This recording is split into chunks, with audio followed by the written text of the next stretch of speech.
Today, an FDA approval in rare leukemias, priority review designations in Merkel cell carcinoma and MSI-H cancers, a clinical hold on a trial for ALL, European approvals in myeloma and Hodgkin lymphoma, and a grim future for the Medicare Part B payment experiment.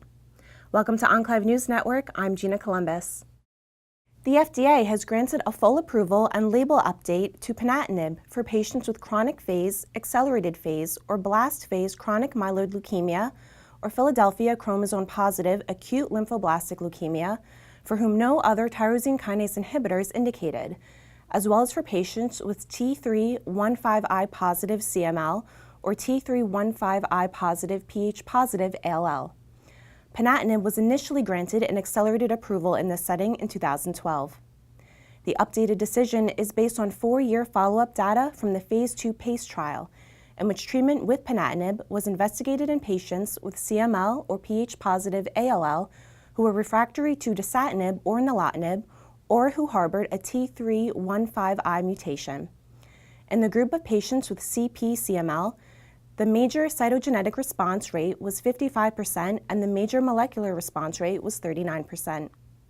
Research is ongoing in the post-marketing OPTIC trial to understand the optimal ponatinib dose for these patients.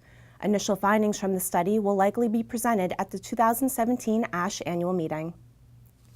In Merkel cell carcinoma, the FDA has granted a priority review to a biologics license application for avelumab as a potential treatment for patients with metastatic disease.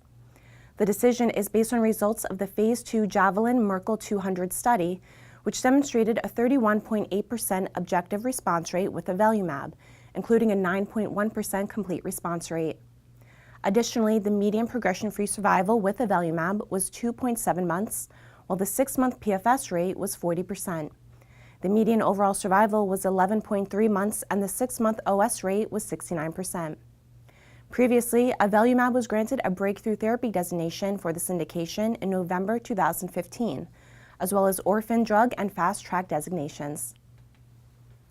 The FDA has granted a priority review to a supplemental biologics application for pembrolizumab for previously treated patients with advanced microsatellite instability-high cancers.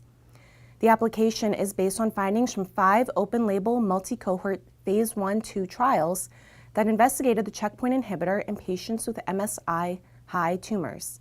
The dosing schedule, if approved, would be 200 milligrams every 3 weeks. In results of a trial presented at the 2015 ASCO annual meeting, the objective response rate was 62% with pembrolizumab in patients with mismatch repair deficient metastatic colorectal cancer, compared with 0% in patients with MMR proficient tumors. In a Phase 2 study reported in January 2016, pembrolizumab elicited a 47% ORR in patients with non-colorectal GI cancers whose tumors were mismatch repair deficient.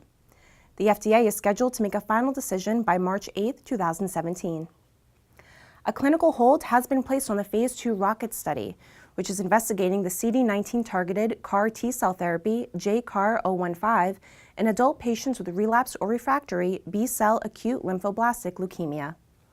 The hold was voluntarily initiated by Juno Therapeutics, the manufacturer of the agent, after 2 patients experienced cerebral edema earlier this week. The company stated that both patients have died. Juno is also in discussions with the FDA as well as the Data Safety Monitoring Board to assess its options with the JCAR015 program.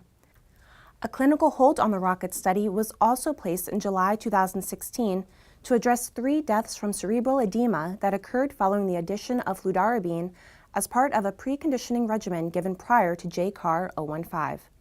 However, the hold was lifted only 1 week after it was placed on the study, after Juno submitted and the FDA accepted a new protocol design.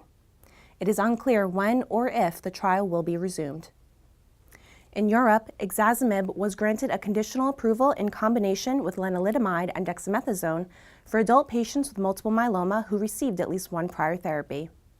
The approval is based on the near 6-month improvement in progression-free survival in the Phase 3 Tourmaline MM1 trial. In the study, the median PFS with the triplet regimen was 20.6 months versus 14.7 months with lenalidomide and dexamethasone alone. The conditional approval follows a positive opinion from the Committee for Medicinal Products for Human Use. Takeda, the manufacturer of ixazomib, will be required to submit additional data from ongoing studies to support continued authorization. In Hodgkin lymphoma, the European Commission approved nivolumab as a treatment for patients with relapsed refractory classical Hodgkin lymphoma after being treated with autologous stem cell transplant and brentuximab vedotin. The decision stems from findings from an analysis which demonstrated a 66% objective response rate in this patient population. These were patients enrolled in either the Phase 2 CheckMate 205 or the Phase 1 CheckMate 039 trials. The complete response rate was 6%, while the partial response rate was 60%. The one-year PFS rate was 57%. Nivolumab is now approved for this indication in the 28 countries of the European Union, making it the first anti-PD-1 agent approved in the EU for hematologic malignancy. According to the Community Oncology Alliance, the key date for the Medicare Part B payment experiment has passed, and the Trump administration is primed to reject the model. The payment model would set reimbursement rates based on zip codes, which in turn represents a decrease in payment for some. However, the proposed drug model could not be put into effect until 60 days after the release of the final rule. Had this been released last week, the Obama administration would still be in office in time to implement the program. But in 60 days' time, the Trump administration will be in charge, and there's little support among Republicans for the model. It is uncertain whether the experiment is permanently stalled. That's all for today. Thank you for watching Enclave News Network. I'm Gina Columbus.